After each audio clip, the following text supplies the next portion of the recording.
ಈ ಚುನಾವಣಾ ಸಮಯದಲ್ಲಿ ಬಂದು ನಾರಾಯಣ ಗುರುಗಳಿಗೆ ನಮಸ್ಕಾರ ಮಾಡ್ತಾರೆ, ಬಾಕಿ ಸಂದರ್ಭದಲ್ಲಿ ತಿರಸ್ಕಾರ ಮಾಡಿದಾರಲ್ಲ. ಈಗ ಅವರದೇ ಗಣರಾಜ್ಯ ದಿನೋತ್ಸವ ಸಂದರ್ಭದಲ್ಲಿ ಕೇರಳ ರಾಜ್ಯದವರು ಕಳಿಸಿದ ಪ್ರಸ್ತಾಪವನ್ನ ತಿರಸ್ಕಾರ ಮಾಡಿ ಅವಮಾನ ಮಾಡಿದಾರಲ್ಲ. ಮತ್ತೆ ಬಿಜೆಪಿಯವರು ರಾಜ್ಯ ಮಟ್ಟದಲ್ಲಿ ಏನು ಮಾಡ್ತಾರೆ ಅಂತೇಳಿ ಪಠ್ಯ ಪುಸ್ತಕದಿಂದ ಕಿತ್ತು ತೆಗೆದಾಗ ಗೊತ್ತಾಗ್ಲಿಲ್ಲ. ಬರೇ ನಾರಾಯಣ ಗುರುಗಳನ್ನು ಮಾತ್ರ ಅಲ್ಲ, ಬಸವಣ್ಣನವರು ಅವಮಾನ ಮಾಡುವಂತ ಕೆಲಸ ಕಾರ್ಯ ಮಾಡಿದ್ರು, ಕುವೆಂಪುರವರಿಗೆ ಅವಮಾನ ಮಾಡುವಂತ ಕೆಲಸ ಕಾರ್ಯವನ್ನು ಮಾಡಿದ್ರು. ಇದರಲ್ಲಿ ಚುನಾವಣಾ ಗಿಮಿಕ್ ಇದು ಏನು ಕಳೆದ ಫಸ್ಟ್ 2013ರಲ್ಲಿ ಕಪ್ಪು ದುಡ್ಡು ತರ್ತೇನೆ 15 ಲಕ್ಷ ರೂಪಾಯಿ ನಿಮ್ಮ ಖಾತೆಗೆ ಅಂತ ಹೇಳಿದ್ರಲ್ಲ, ಅದೇ ರೀತಿಯಲ್ಲಿ ಇದು ಜುಗುಳ. ಪ್ರಧಾನಮಂತ್ರಿಗಳು ಆಗಮಿಸುವುದಕ್ಕೆ ಸ್ವಾಗತ ಇದೆ, ಆದರೆ ಬ್ರಹ್ಮಶ್ರೀ ನಾರಾಯಣ ಗುರು ಸ್ವಾಮಿಗಳಿಗೆ ಇವತ್ತು ಕೈ ಮುಗಿದು ಅಲ್ಲಿಂದ ರೋಡ್ ಶೋ ಪ್ರಾರಂಭ ಮಾಡಿದ್ರು. ಬಹಳ ಸಮಯಗಳ ಹಿಂದಿನಿಂದ ಬ್ರಹ್ಮಶ್ರೀ ನಾರಾಯಣ ಗುರು ಸ್ವಾಮಿಗಳು ಮಂಗಳೂರಿಗೆ ಆಗಮಿಸಿದಂಥ ರೈಲ್ವೆ ಸ್ಟೇಷನ್ ಅನ್ನ ಬ್ರಹ್ಮಶ್ರೀ ನಾರಾಯಣ ಗುರುಸ್ವಾಮಿ ರೈಲ್ವೆ ಸ್ಟೇಷನ್ ಅಂತೇಳಿ ಹೆಸರಿಡಬೇಕು ಅನ್ನೋ ಒಂದು ರೀತಿ ಬೇಡಿಕೆ ಇತ್ತು. ಅದನ್ನ ಅವರು ಪರಿಪೂರ್ಣತೆ ಮಾಡಿದ್ರೆ ಅದಕ್ಕೆ ಅರ್ಥ ಬರ್ತಾ ಇತ್ತು. ಮತ್ತು ಚುನಾವಣಾ ಸಂದರ್ಭದಲ್ಲಿ ಇವತ್ತು ಬಂದು ಅವರ ಪ್ರತಿಮೆಗೆ ಕೈ ಮುಗಿದು ಇವತ್ತು ಅಲ್ಲಿಂದ ಪ್ರಾರಂಭ ಮಾಡೋದಕ್ಕಿಂತ ಬ್ರಹ್ಮಶ್ರೀ ನಾರಾಯಣ ಗುರುಸ್ವಾಮಿಗಳ ತತ್ವ ಸಂದೇಶಗಳಿಗೆ ಹೊಂದಿಕೊಂಡು ಕೇಂದ್ರ ಸರ್ಕಾರ ಸ್ಪಂದನ ಮಾಡುವಂತ ಕೆಲಸ ಕಾರ್ಯ ಮಾಡ್ತಿದ್ರೆ ಅದಕ್ಕೆ ಜಾಸ್ತಿ ಮಹತ್ವತೆ ಬರ್ತಾ ಇತ್ತು. ಆದರೆ ಕಳೆದ 35 ವರ್ಷಗಳಲ್ಲಿ ಬಿಜೆಪಿಯವರು ಲೋಕಸಭಾ ಸದಸ್ಯರಾಗಿ ನಮ್ಮ ಜಿಲ್ಲೆಗೆ ಕೊಟ್ಟಂತ ಕೊಡುಗೆ ಏನು ಅನ್ನೋದನ್ನು ಕೂಡ ವಿಮರ್ಶಿಸುವಂತ ಅವಕಾಶ. ಹೆಚ್ಚಿನ ನಿಮಿಷ ಇವತ್ತು ಸ್ಟ್ಯಾಟಿಸ್ಟಿಕ್ಸ್ ಪ್ರಕಾರ ನಾವು ನೋಡಿದ್ರೆ ಅನ್ಎಂಪ್ಲಾಯ್ಮೆಂಟ್ ಬಗ್ಗೆ 2013ರಲ್ಲಿ 4.9% ಇತ್ತು. ಇವತ್ತು ಅದು 8%ಗೆ ಮುಟ್ಟಿದೆ. 10 ವರ್ಷಗಳ ಇವರ ಆಡಳಿತದಲ್ಲಿ 8%ಗೆ ಮುಟ್ಟಿದೆ ನಿರುದ್ಯೋಗ ಸಮಸ್ಯೆ. ಮತ್ತು ಅದೇ ರೀತಿಯಲ್ಲಿ ನಮಗೆ 125 ರಾಷ್ಟ್ರಗಳಲ್ಲಿ 111ನೇ ಸ್ಥಾನ, ಪಾಕಿಸ್ತಾನಕ್ಕೆ 102ನೇ ಸ್ಥಾನ 125ರಲ್ಲಿ ಎಂಪ್ಲಾಯ್ಮೆಂಟ್ ಅಲ್ಲಿ. ಇವತ್ತು ನಮಗೆ 111ನೇ ಸ್ಥಾನ. ಇವತ್ತು ರಾಷ್ಟ್ರ ಮಟ್ಟದಲ್ಲಿ ಚುನಾವಣಾ ಸಂದರ್ಭದಲ್ಲಿ ಕಾಂಗ್ರೆಸ್ಸಿನ ಅಕೌಂಟ್ ಅನ್ನು ಫ್ರೀಸ್ ಮಾಡುವಂಥದ್ದು, ಅದೇ ರೀತಿಯಾಗಿ 2 ಮುಖ್ಯಮಂತ್ರಿಗಳನ್ನ ಜೈಲಿಗೆ ತರುವಂಥದ್ದು, ಅದರಲ್ಲೂ ಕೂಡ ತೆಲಂಗಾಣದ ಮುಖ್ಯಮಂತ್ರಿಗಳ ಮಗಳನ್ನ ಕೂಡ ಜೈಲಿಗೆ ಹಾಕುವಂಥದ್ದು.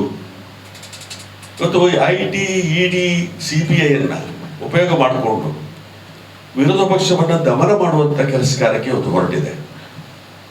ಒಂದು ರಾಷ್ಟ್ರ, ಒಂದು ಭಾಷೆ, ಒಂದು ಧರ್ಮ, ಒಂದು ಚುನಾವಣೆ, ಇವೆಲ್ಲವೂ ಕೂಡ ನಮ್ಮ ಸಂವಿಧಾನಕ್ಕೆ ವಿರುದ್ಧವಾದಂಥ ವಿಚಾರಗಳು.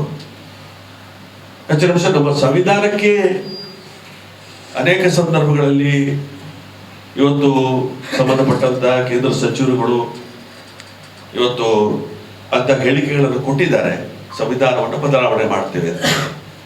ನಾವು ಪ್ರಜಾಪ್ರಭುತ್ವ ವ್ಯವಸ್ಥೆಗೆ ಧಕ್ಕೆ ಬರುವಂತಹ ಒಂದು ಚುನಾವಣೆ, ಈ ಆಡಳಿತ.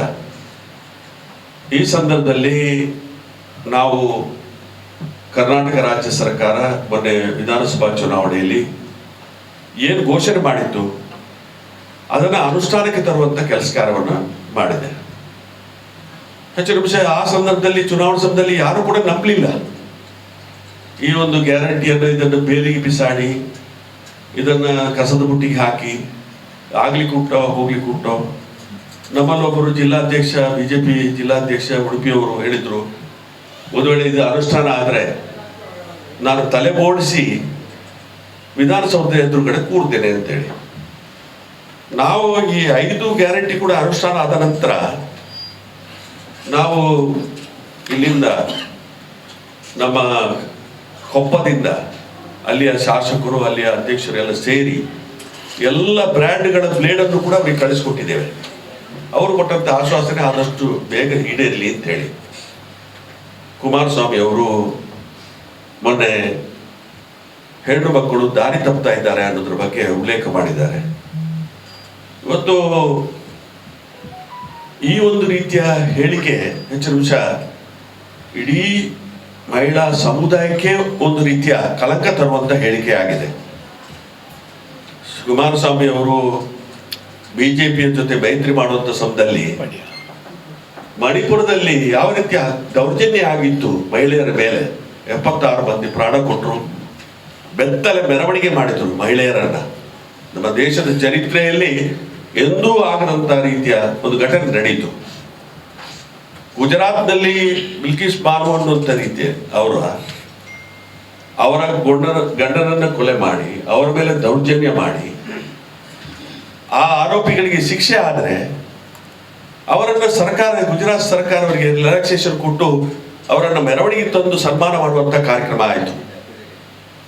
ಹೆಚ್ಚಿನ ಅಂಶ ನಂತರ ಸುಪ್ರೀಂ ಕೋರ್ಟ್ ಇಂಟರ್ಫಿಯರ್ ಆಗಿ ಪುನಃ ಅವರಿಗೆ ಶಿಕ್ಷೆ ವಿಧಿಸುವಂತ ಅವಕಾಶಗಳಾಗಿದ್ದು, ಈ ರೀತಿಯಲ್ಲಿ ಅದು ಹೆಚ್ಚಿನ ಅಂಶ ಕುಮಾರಸ್ವಾಮಿ ಅವರಿಗೆ ಗೊತ್ತಿಲ್ಲ ಆಯ್ತು ಅಂತ ಕಾಣುತ್ತೆ. ಇದು ಈ ರೀತಿಯ ಹೆಣ್ಣು ಮಕ್ಕಳ ಮೇಲೆ ದೌರ್ಜನ್ಯ ಆಗುವಂತ ಕೆಲಸ ಕಾರ್ಯ ಸತತವಾಗಿ ದೇಶದಾದ್ಯಂತ ಇವತ್ತು ನಡೆಯುವಂಥದ್ದು ಹೆಚ್ಚಿನ ಅಂಶ ಕುಮಾರಸ್ವಾಮಿ ಅವರ ಗಮನಕ್ಕೆ ಬಂದಿದೆ ಇಲ್ವೋ ಗೊತ್ತಿಲ್ಲ. ನಾವು ನಮ್ಮ ಕಾಂಗ್ರೆಸ್ ಪಕ್ಷ ಇವತ್ತು ಪುನರುಪಿ 5 ಗ್ಯಾರಂಟಿಗಳನ್ನು ಘೋಷಣೆ ಮಾಡಿದ್ದೇವೆ. ಒಂದು, ಕಳೆದ ಸಲ ನಾವು ರಾಜ್ಯ ಸರ್ಕಾರದ ಹಂತದಲ್ಲಿ ಘೋಷಣೆ ಮಾಡಿದ್ದು, ಅದನ್ನು 6 ತಿಂಗಳಲ್ಲಿ ಎಲ್ಲೂ ಕೂಡ ಆಗಲಿಕ್ಕಿಲ್ಲ.